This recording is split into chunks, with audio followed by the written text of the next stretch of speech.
La littérature a souvent utilisé les animaux pour délivrer des leçons aux hommes. Dans l'Antiquité, Ésope, célèbre fabuliste, met en scène des animaux dans ses fables pour souligner et critiquer les défauts des hommes. Vous connaissez par exemple toutes et tous la fable « Le lièvre et la tortue ». Avec lui naît toute une tradition de récits qui mettent en scène des animaux dans des textes argumentatifs.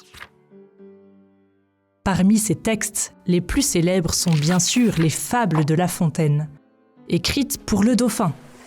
Non, pas celui-ci. Oui, voilà, lui, le dauphin. Au XVIIe siècle, c'est le fils du roi. Le premier poème du recueil de Jean de La Fontaine s'intitule donc « À Monseigneur le dauphin » et fait naître une hésitation. Est-il question d'hommes ou d'animaux ?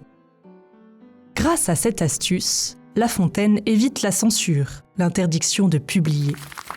Ses leçons sont cachées derrière des récits amusants et ne critiquent pas trop violemment le pouvoir, qui pourrait mettre un terme à la carrière de La Fontaine.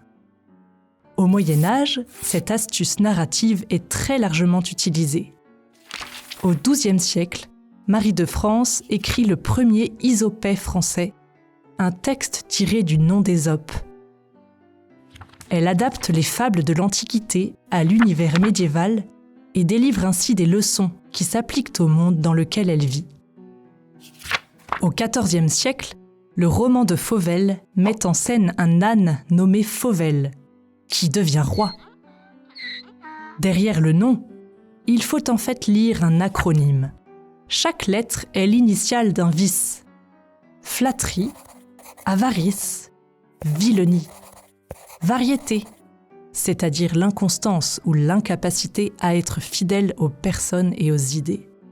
Envie et lâcheté. La figure de l'âne permet ainsi de critiquer une société en perte de repères et doit servir de mise en garde aux rois qui ne doivent pas être des ânes.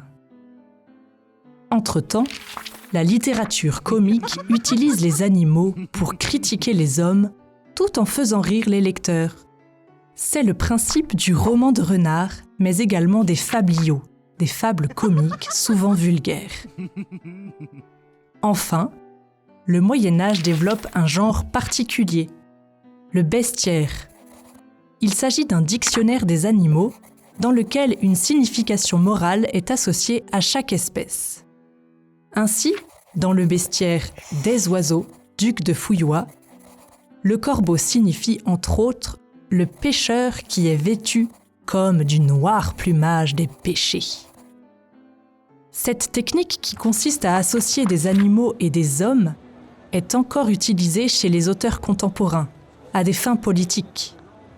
C'est le cas chez George Orwell dans La Ferme des animaux, qui voit se constituer une société d'animaux qui se révoltent contre les hommes.